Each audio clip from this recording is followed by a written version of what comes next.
Bom dia a todos e obrigada por aguardarem. Sejam muito bem-vindos à apresentação dos resultados do primeiro trimestre do ano Safra 2025-26 da Raizen SA. Esta videoconferência está sendo gravada e o replay poderá ser acessado no site de RI da companhia, ri.raizen.com.br, e no canal do YouTube da Raizen. Para escolher o idioma de sua preferência, basta clicar no botão Interpretation, através do ícone do globo na parte inferior da tela e escolher entre inglês ou português. Após, você poderá escolher mutar o áudio original. To choose your preferred language, simply click on the Interpretation button through the globe icon at the lower part of your screen and select either English or Portuguese. After that, you can choose to mute the original audio. Informamos que todos os participantes estarão apenas assistindo a videoconferência durante a apresentação, e em seguida iniciaremos a sessão de perguntas e respostas quando mais instruções serão fornecidas. Antes de prosseguir, aproveito para reforçar que as declarações prospectivas têm como base as crenças e suposições da administração da Raizen, diante das informações atualmente disponíveis para a companhia. Essas declarações podem envolver riscos e incertezas, tendo em vista que dizem respeito a eventos futuros e, portanto, que dependem de circunstâncias que podem ou não ocorrer. Investidores, analistas e jornalistas devem levar em conta que eventos relacionados ao ambiente macroeconômico, ao segmento e a outros fatores que podem fazer com que os resultados sejam materialmente diferentes daqueles expressados nas respectivas declarações prospectivas. Estão presentes hoje os executivos da companhia Nelson Gomes, CEO, Rafael Bergman, CFO, e Felipe Casale, diretor de RI. Gostaria agora de passar a palavra ao Sr. Felipe, que dará início à apresentação. Por favor, pode prosseguir. Bom dia a todos. Obrigado pela presença aqui na nossa teleconferência de apresentação dos resultados do primeiro trimestre desse novo ano Safra 2025-26. Eu quero começar destacando esse início de safra que tiveram alguns avanços importantes na execução da nossa estratégia, mas também teve alguns desafios conjunturais que pressionaram o resultado operacional desse período, especialmente nos segmentos de EAB e também de distribuição de combustíveis na Argentina. Como a gente pode ver nesse gráfico, esses dois segmentos foram os principais responsáveis pela redução do EBITDA ajustado ano contra ano. Entre os avanços estruturais que a gente teve neste primeiro trimestre, eu quero destacar duas iniciativas que estão bem alinhadas ao nosso plano operacional que nós divulgamos lá em maio. Primeiramente, a redução das despesas com queda de 20% nas despesas gerais e administrativas em toda a companhia. Isso desconsidera uma provisão em EAB ligada ao processo de otimização das estruturas. E isso representa 147 milhões de reais de ganhos de eficiência na comparação com o mesmo período do ano passado. O segundo ponto é a disciplina na alocação de capital. Nós reduzimos em 23% os investimentos desse trimestre comparado com o mesmo período do ano passado, e isso também está em linha com o nosso plano operacional e de investimentos para o ano de 2025-26. Agora vamos aos destaques por segmento e a gente vai começar com etanol, açúcar e bioenergia. Nós tivemos um início de safra bastante desafiador para toda a indústria e tem três motivos, acho que são principais aqui para a gente destacar, né? O primeiro deles foi o clima seco e os incêndios no segundo semestre da safra passada. E aí na entre-safra nós tivemos um período com menos chuva do que o histórico e isso prejudicou também o desenvolvimento da cana.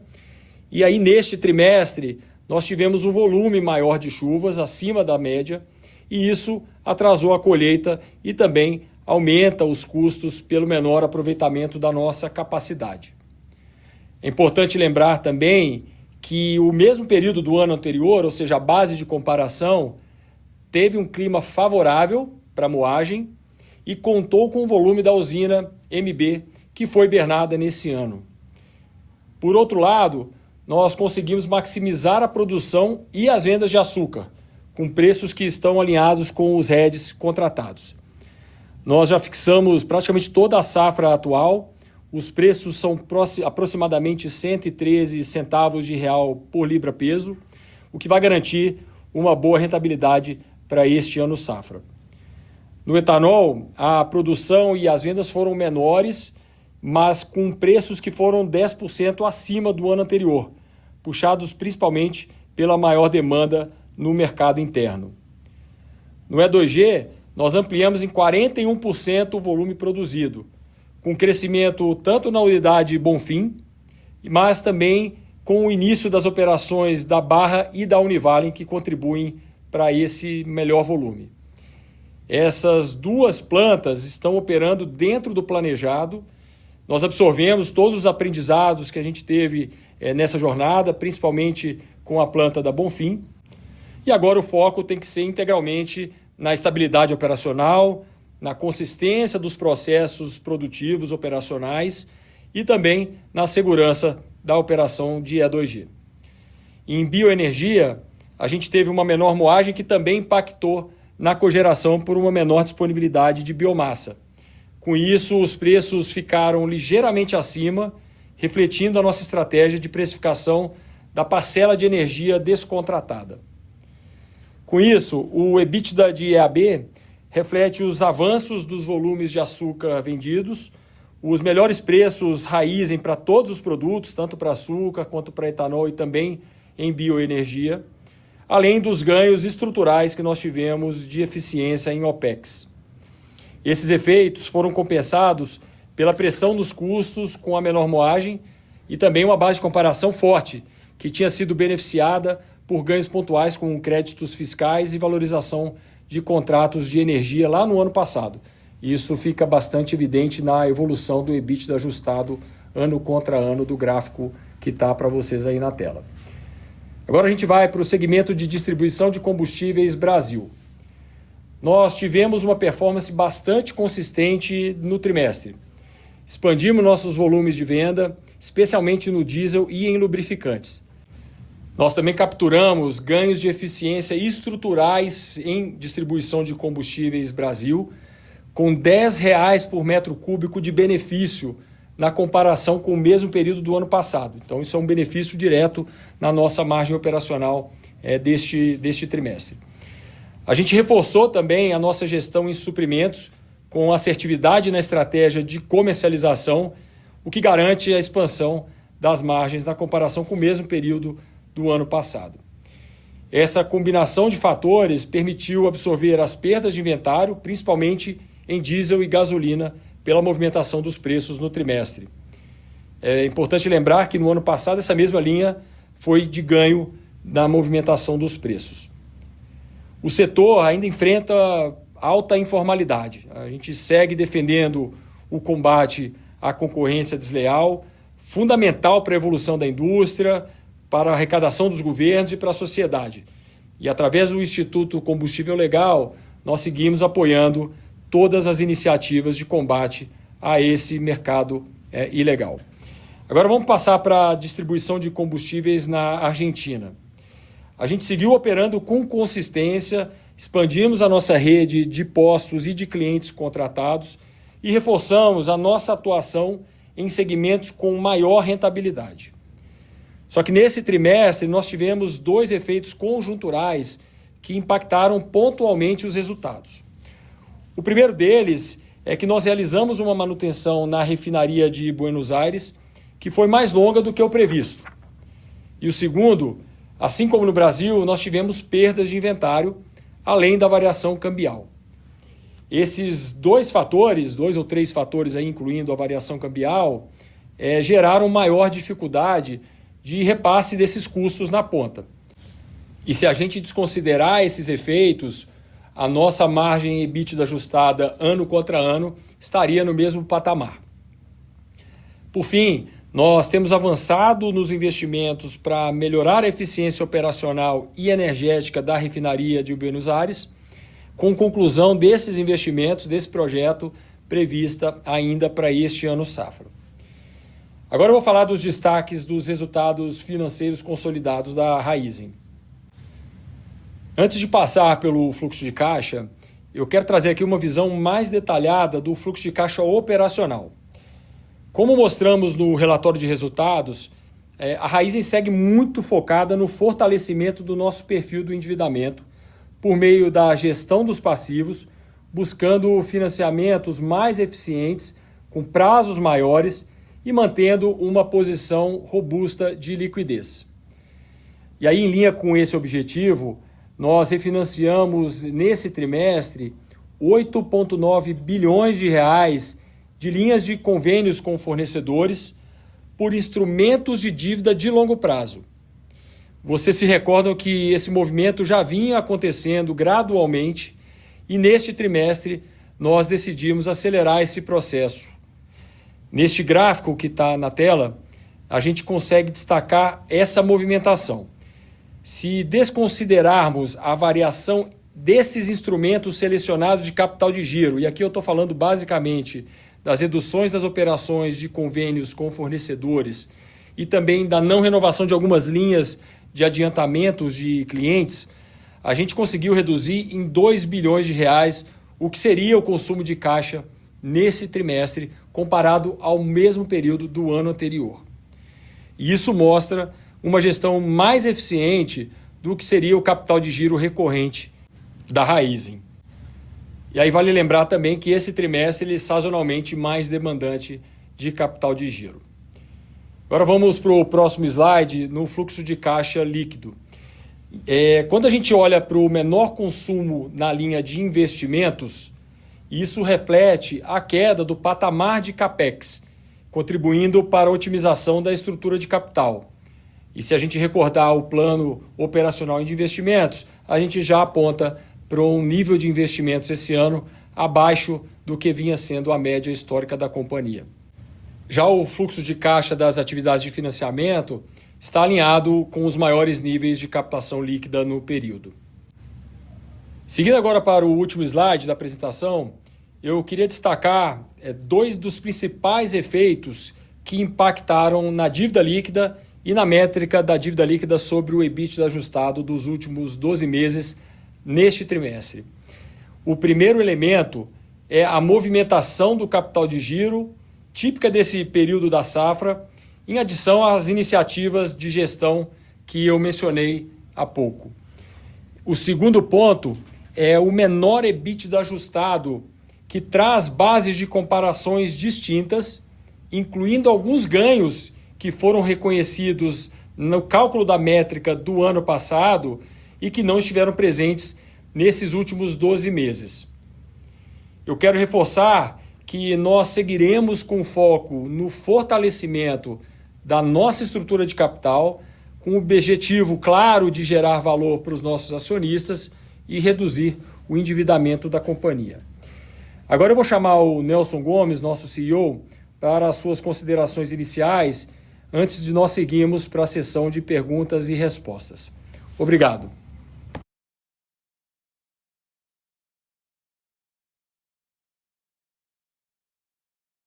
Pessoal, bom dia a todos. Obrigado por atender o nosso call de resultados do primeiro TRI desta safra.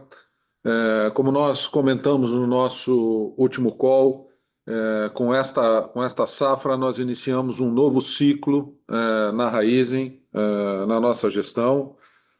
Um ciclo que vai olhar muito para simplificação, para eficiência, para foco no core business e para o fortalecimento da nossa estrutura de capital. E eu vou detalhar um pouco mais algum desses pontos aqui nessa minha mensagem inicial. Começando pela simplificação, eu acredito que nós evoluímos muito, primeiro na nossa forma de se comunicar, tanto internamente quanto externamente, através do nosso reporte financeiro. E a gente vem também tratando de simplificar o nosso portfólio.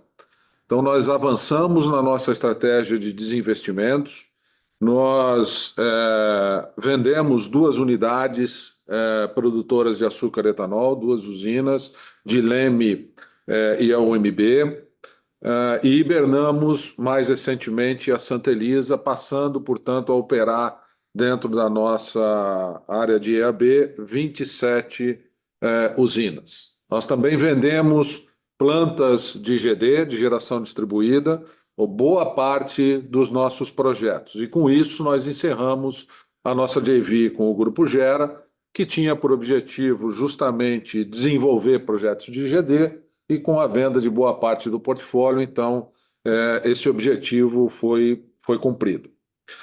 Falando de eficiência, nós mudamos a nossa estrutura organizacional com foco em 3 core business, né? EAB, etanol, açúcar e bioenergia, distribuição de combustíveis no Brasil e os nossos negócios de combustíveis na Argentina.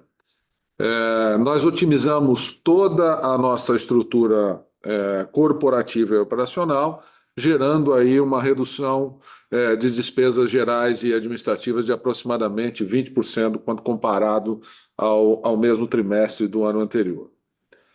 Falando de foco em core business, alguns exemplos aqui de EAB, nós revisamos o escopo da nossa operação de revenda e de trading, reduzindo complexidade do dia a dia e reduzindo risco.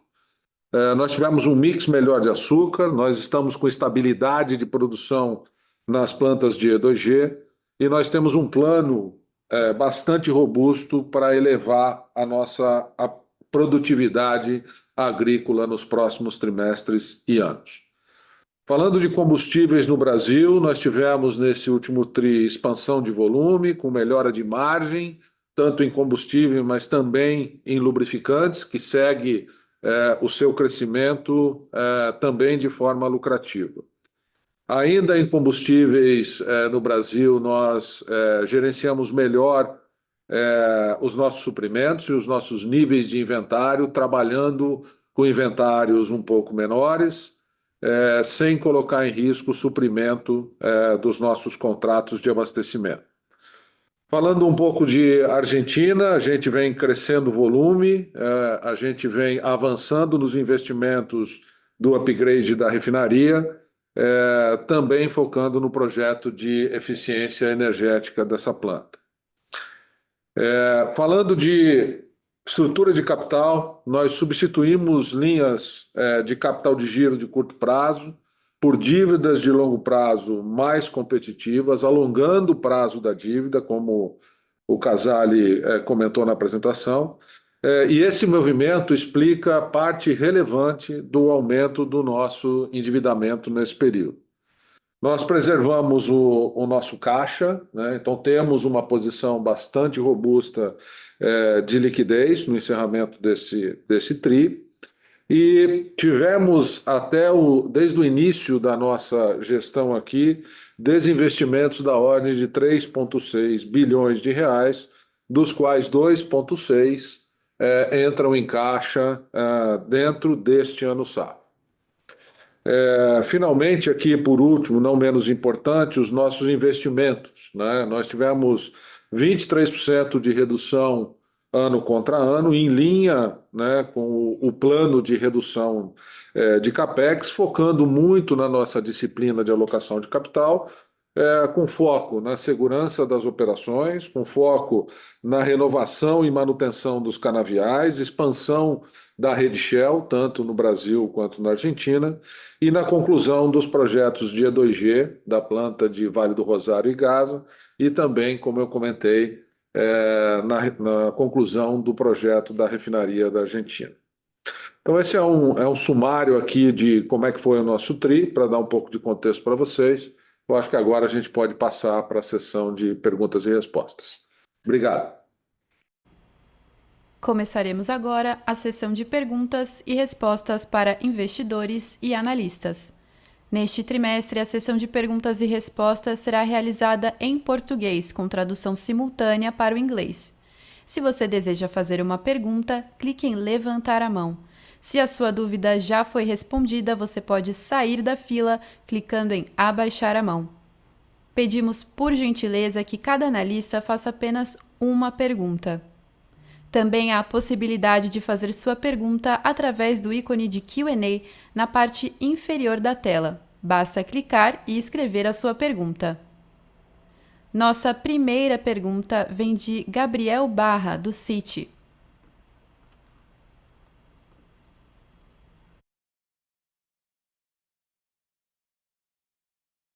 Olá, Nelson, Bergman, Casale, obrigado por pegar minha pergunta. Eu vou seguir aqui o roteiro, fazer uma pergunta só.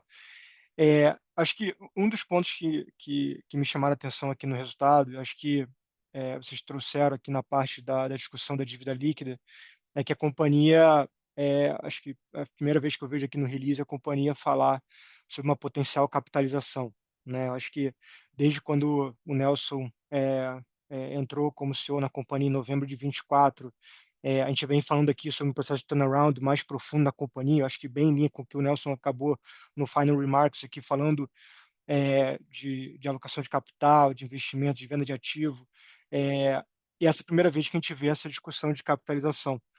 Então, acho que a minha pergunta aqui é como vocês estão olhando esse processo junto com essa parte toda de turnaround, de venda de ativo, como a gente deveria pensar, primeiro, timeline, segundo, né, acho que em termos de tamanho aqui, né, de capitalização, levando em consideração a venda de ativos, se uma coisa está muito relacionada com a outra, ou se o aumento de capital ele vai ser feito de qualquer jeito, mesmo tendo a venda de ativos sendo feito de forma bem sucedida. Então, se pudesse trazer um pouco dessa discussão aqui, Nelson e Bergman, acho que ajudaria bastante a gente entender aqui esse próximo passo da companhia em termos de estrutura de capital. É esse ponto. Obrigado. Oi, Gabriel, é Rafael aqui, obrigado pela tua pergunta. Eu vou só retomar aqui o contexto para tentar ajudar aqui no entendimento.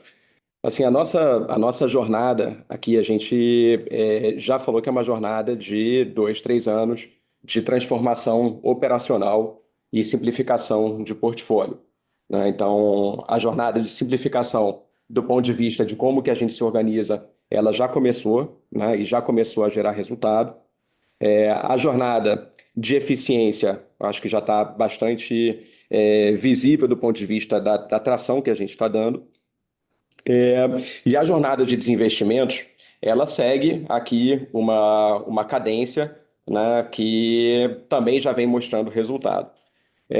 Os ativos que a gente desinvestiu e os que a gente segue avaliando para um potencial desinvestimento são ativos que, na nossa visão, eles têm menos sinergia com o portfólio ideal remanescente para a gente ter foco e ter uma boa rentabilidade.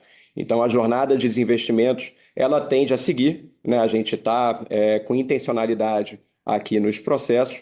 Então, acho que é algo que vai se encaminhar e a gente vai ter novidades ao longo aqui dos próximos trimestres.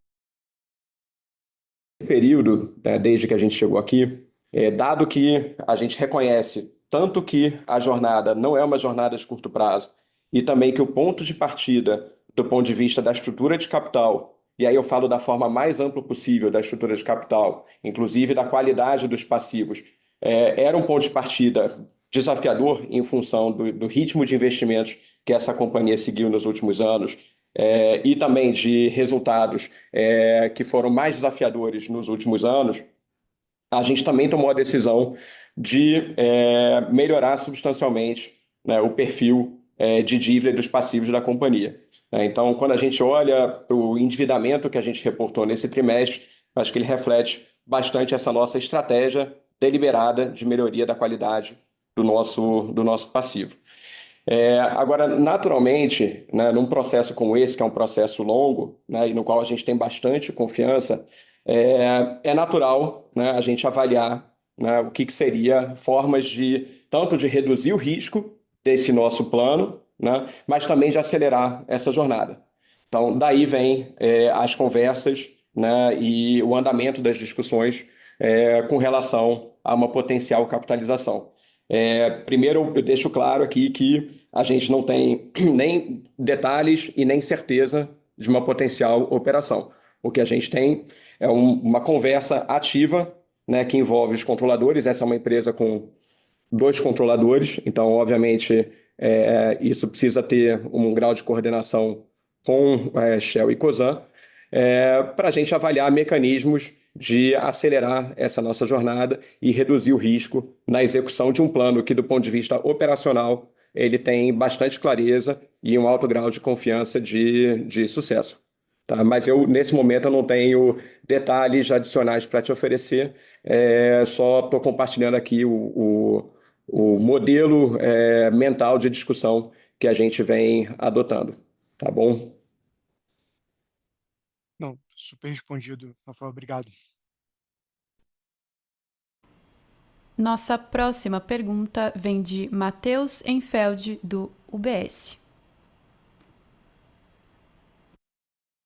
Bom dia, Nelson, Rafa, Casale, obrigado pelo tempo e para ser justo aqui, queria elogiar o release e a clareza dos resultados depois de ter sido um crítico por bastante tempo.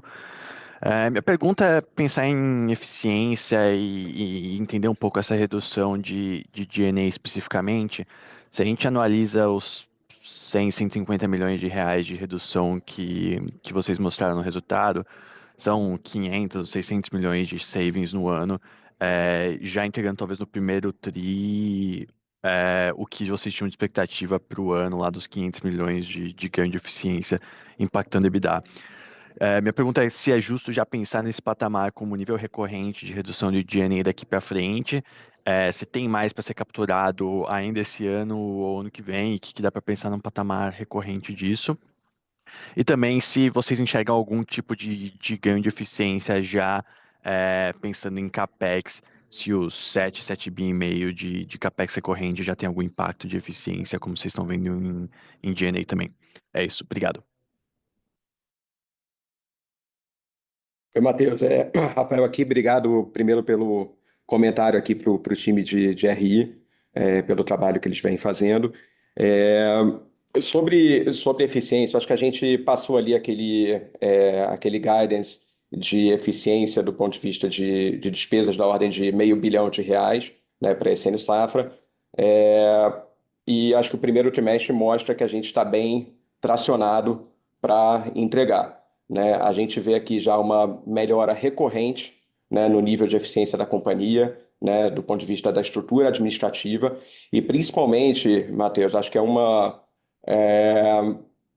consolidação dessa cultura de austeridade e foco que a gente implementou desde que a gente chegou aqui para esse novo ciclo, né? Vamos lembrar que a empresa estava focada em projetos de crescimento, né? Então, com incentivos para as pessoas irem atrás de novos projetos, novas iniciativas. Na hora que a gente chega aqui e deixa claro que a gente vai focar nos negócios principais, que a gente precisa simplificar e que a gente precisa tirar risco, né, do nosso negócio, e essa mensagem passa a ser absorvida e implementada pelos nossos líderes aqui em todas as áreas da companhia, a gente vai vendo esses ganhos se traduzindo aqui no melhor resultado nessas linhas. Então, a gente tem bastante confiança, né, de que essa cultura ela está sólida, e a gente vai buscar o máximo de eficiência, garantindo foco e reforçando, preservando, né, a qualidade, a integridade dos nossos ativos, a segurança dos nossos times, né, o foco na nossa marca, né, que é uma marca super relevante. Então, isso tudo continua. O CAPEX, Matheus, ele obviamente vem de um período muito elevado, né, com pico de investimento em vários projetos. O que sobra do CAPEX de crescimento de forma relevante é efetivamente a conclusão dos projetos de G2G que já estavam em construção. A gente tomou a decisão de seguir com a construção desses projetos e também com a conclusão dos investimentos no upgrade da refinaria nossa lá em Buenos Aires. Então, é natural a gente ver aqui uma redução de CAPEX. E no CAPEX recorrente, eu acho que a mesma mentalidade que está se refletindo em melhores resultados nas despesas gerais e administrativas, a gente tem confiança de que ao longo do tempo isso também vem em como que a gente executa o CAPEX recorrente, mas reforçando que a gente tem aqui, obviamente, um compromisso na manutenção da qualidade dos nossos ativos de forma geral. Parte das ações de portfólio que a gente está executando também tendem a resultar numa redução do CAPEX recorrente. Vamos lembrar que quando a gente fala de desinvestimento ou hibernação de usinas, né, de etanol, açúcar e bioenergia, são ativos que demandam capex recorrente alto, tanto na indústria e na parte agrícola. Então, a gente também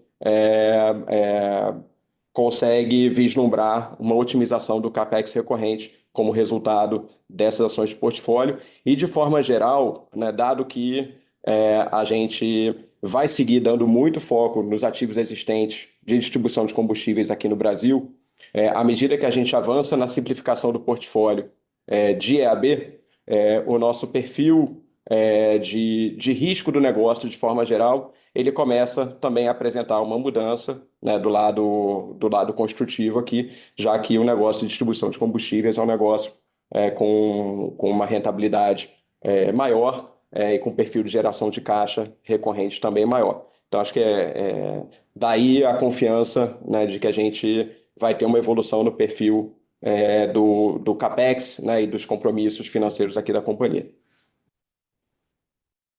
Perfeito, super claro, obrigado. Nossa próxima pergunta vem de Thiago Duarte, do BTG.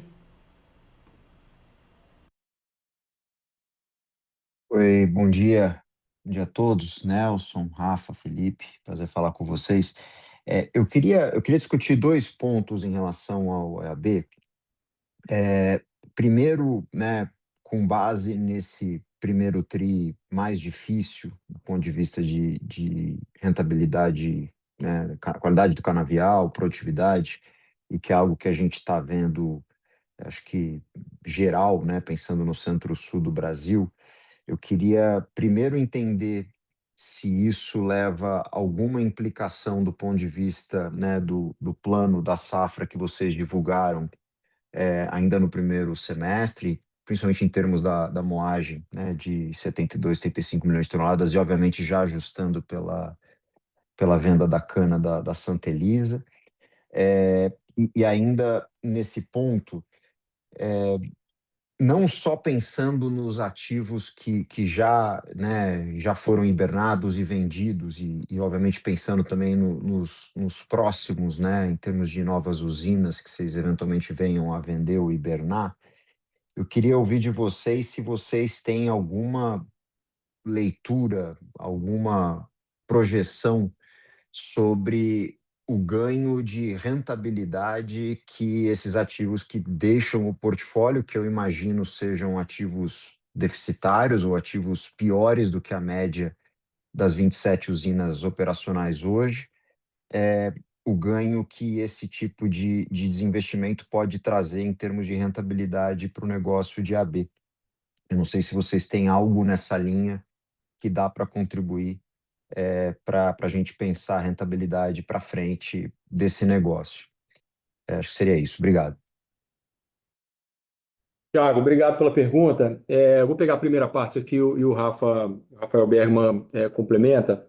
A gente soltou lá em maio o nosso plano operacional que tinha 72 a 75 milhões de toneladas, e ele já tinha implícito nele um desafio maior que a gente já estava vendo na qualidade da cana, dado o cenário do ano passado, né? Eu comentei um pouco no call sobre o período de seca e as queimadas que a gente viu no segundo semestre do ano, e a entre-safra que foi menos chuvosa do que o histórico, né? Então isso já mostrava para a gente um desafio maior em relação à disponibilidade de cana para esse ano, e que, de novo, está implícito nesse guidance, nessa projeção que a gente deu de moagem de 72 a 75 milhões de toneladas. Tá?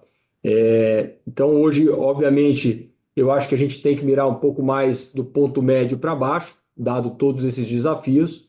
Acho que isso também tende a repercutir no que vai ser a produção do Brasil de açúcar e de etanol, e isso tende também a trazer algum benefício para preço, dado que a safra deve ser menor, a produção de açúcar, apesar do mix maior no Brasil e do mix maior que a gente está colocando aqui na Raízen, também vai trazer uma pressão maior para o supply e demand.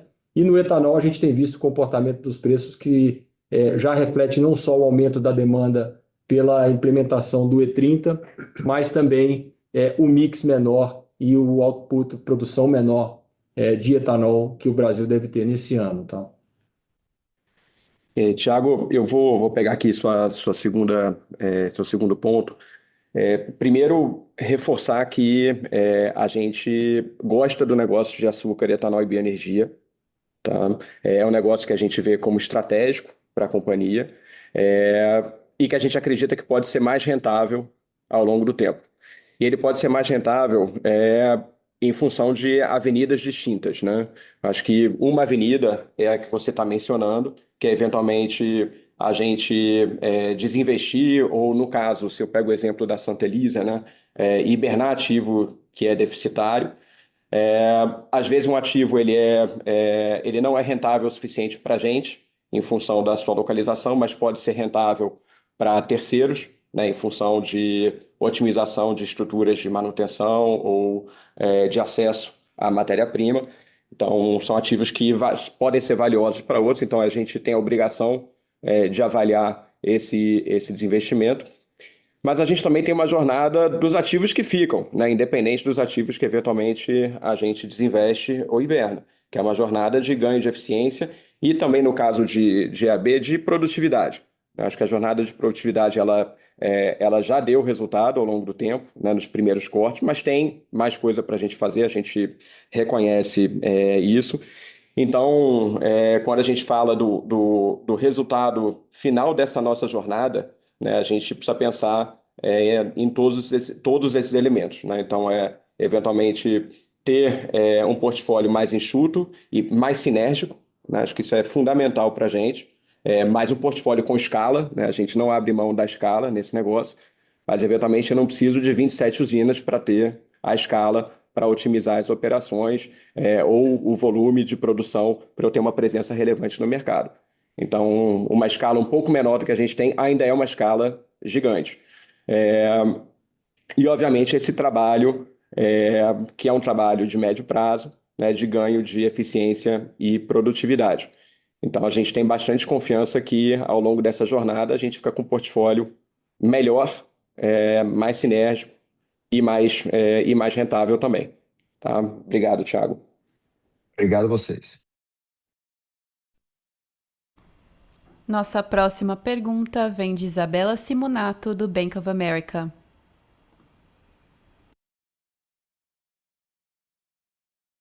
Bom dia, Nelson, Bergman, Casale, obrigada pelo call.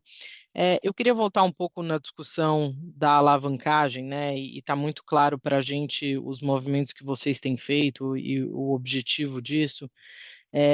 Mas de fato a gente está, né, num ponto de dívida bastante elevado. Entendo que ele deve cair ao longo do ano, conforme o capital de giro vai sendo liberado. Mas eu queria ouvir um pouco de vocês. O que vocês entendem de uma magnitude de desalavancagem necessária para esse business, né, junto a todas as outras medidas que vocês estão fazendo né, como vocês têm dito amplamente sobre redução de capex, melhoria de margem, etc., para a Raízen ser uma geradora de caixa consistente ao longo do tempo, né? Então, acho que ouve-se muito número sobre potencial venda de ativo,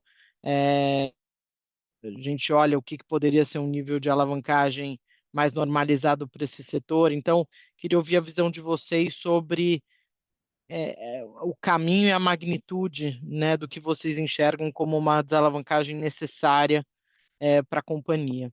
E minha segunda pergunta é em EAB também. Acho que, obviamente, foi um primeiro trimestre bastante desafiador, mas né, a gente viu uma aceleração marginal na moagem já no Centro-Sul, enfim.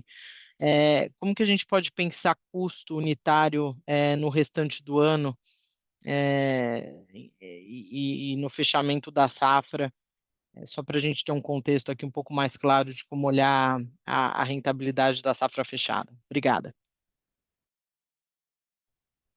Isabela, Felipe, aqui eu vou pegar essa segunda pergunta e o Rafa complementa, tá? A gente tem, obviamente, nesse primeiro trimestre, um período onde a diluição de custos ela foi bastante relevante, né? Então, ela traz um efeito para o custo no trimestre bastante claro, dado essa menor diluição que a gente teve. E ao longo do ano, à medida que a gente vai avançando na moagem, e a gente tem visto realmente já um avanço nas últimas semanas, a gente consegue melhorar essa métrica, obviamente, olhando para o efeito de diluição e com todas as iniciativas que a companhia tem implementado, não só na gestão dos gastos, mas também na operação em si, a gente tende a marginalmente ver ao longo dos anos, aí mais falando de médio prazo, uma melhoria operacional vindo, tá? Então, o ano, obviamente, a depender aí do nível de moagem, ele tende a ser um pouco mais ou menos afetado em relação ao potencial diluição dos custos fixos, tá? Oi, Isabela, Rafael aqui. Eu vou pegar a tua primeira pergunta. Acho que primeiro reforçar, né, que a gente parte desse movimento que a gente vê na nossa dívida realmente tem a ver com uma decisão nossa de otimizar prazo de passivo a custo competitivo e reforçar a liquidez da companhia. Então, a gente terminou junho com caixa de 15 bilhões de reais, além da nossa linha de crédito com bancos internacionais de mais $1 bilhão, né? E subsequente ao fechamento do trimestre, a gente ainda fez uma captação de praticamente 6 bilhões de reais. Então, foi uma decisão estratégica da companhia também de operar com um valor de caixa liquidez bem mais alto do que historicamente, né? Para a gente enfrentar, né, com mais segurança esse período aqui de transformação. As iniciativas que a gente está perseguindo aqui, Isabela, elas tendem, né, e acho que a gente já começa a mostrar isso do ponto de vista estrutural, não obstante alguns desafios conjunturais no negócio de AB, como você mesmo pontua, mas são elementos de evolução estruturais que certamente vão resultar tanto, né, num melhor perfil de geração de caixa, mas também do ponto de vista da métrica de alavancagem, que todo mundo olha muito, né, a dívida líquida sobre EBITDA, um denominador mais forte, ao qual a métrica é bastante sensível.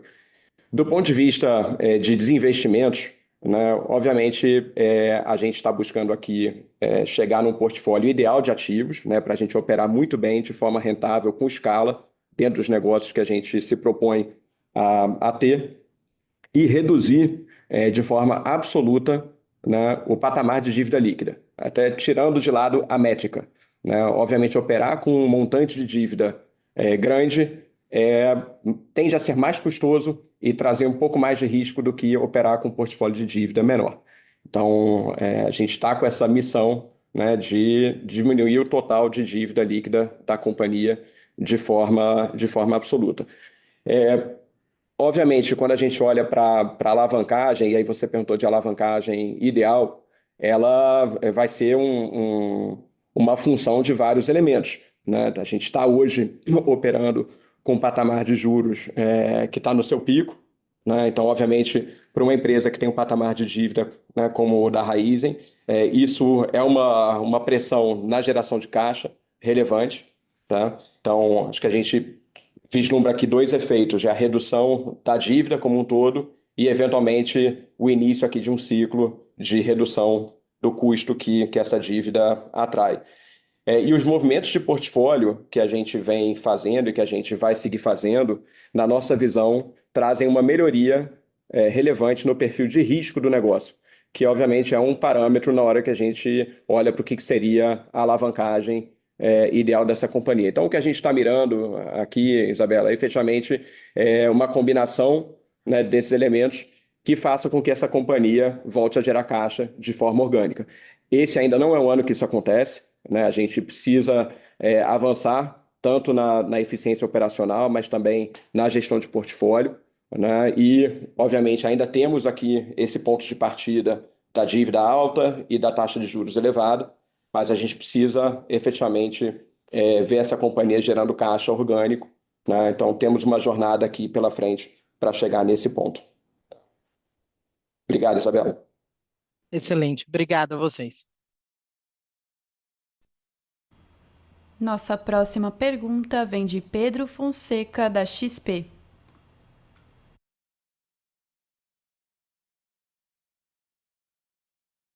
Bom dia, Nelson, Rafael, Casale.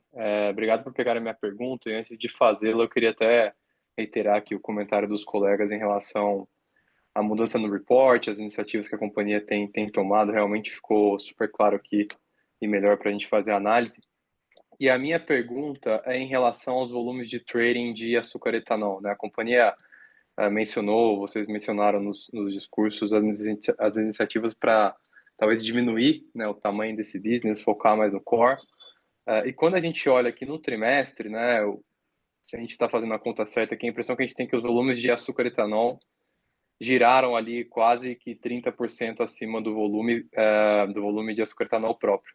Né? E aí a minha pergunta é, faz sentido imaginar esse nível de trading para essas commodities nos próximos trimestres, né? Dado que talvez o primeiro TRI aí seja um TRI com uma disponibilidade de produto um pouco menor. E também, quando a gente pensa aqui em margem, né, do trading, a impressão que a gente tem é que ficou um pouco pressionada ainda nesse TRI. Né? E a minha pergunta é o que a gente pode esperar aqui para as margens do trading até o final dessa safra. Essa é a minha pergunta. Obrigado, pessoal. Oi, Pedro, eu vou pegar aqui e aí o pessoal me complementa aqui. A gente teve, nesse primeiro trimestre, já o efeito de tudo que a gente fez de desmobilizações no ano passado, né? Então, vocês lembram que no terceiro e no quarto trimestre, a gente começou a reorganizar todo o perímetro de atuação que trading iria atuar, e a gente já entra nesse ano com uma posição e uma atuação muito mais focada e muito mais otimizada de operações de açúcar e de etanol. A gente não tem, obviamente, um guidance ou uma referência para passar para vocês de quanto que é feito de volumes de revenda e trading TRI a TRI, e isso, obviamente, passa muito pelas oportunidades que a gente vê no mercado, mas o que eu posso te dizer é que a gente tem feito e vamos manter operações que são ligadas ao nosso core business. Então, eventualmente, originar etanol e comercializar esse etanol, principalmente pensando na integração que os nossos negócios têm, faz sentido. Olhar para o mercado de açúcar para revenda e trading também, em alguns dos mercados que está ligado ao core business, ao VHP, a gente vai continuar fazendo. E essas operações tendem a trazer para frente menos volatilidade e menos risco para o nosso balanço, né? Então, a partir de agora, o que você deve ver são volumes menores do que a gente fazia no passado, de revenda e de trading, mas com rentabilidade muito mais adequada a este tipo de operação, tá? Então, esse trimestre, se a gente comparar com o primeiro trimestre do ano passado, nós tivemos uma evolução nos resultados de trading que estão implícitos naquela explicação de EBITDA que a gente deu lá no relatório de resultados e compõem a margem global do nosso negócio de açúcar e etanol. Pedro, eu vou complementar aqui o Casale, primeiro reforçando que a mudança que a gente fez mantém trading como parte estratégica do nosso negócio. Simplesmente deixou de ser uma unidade separada, né?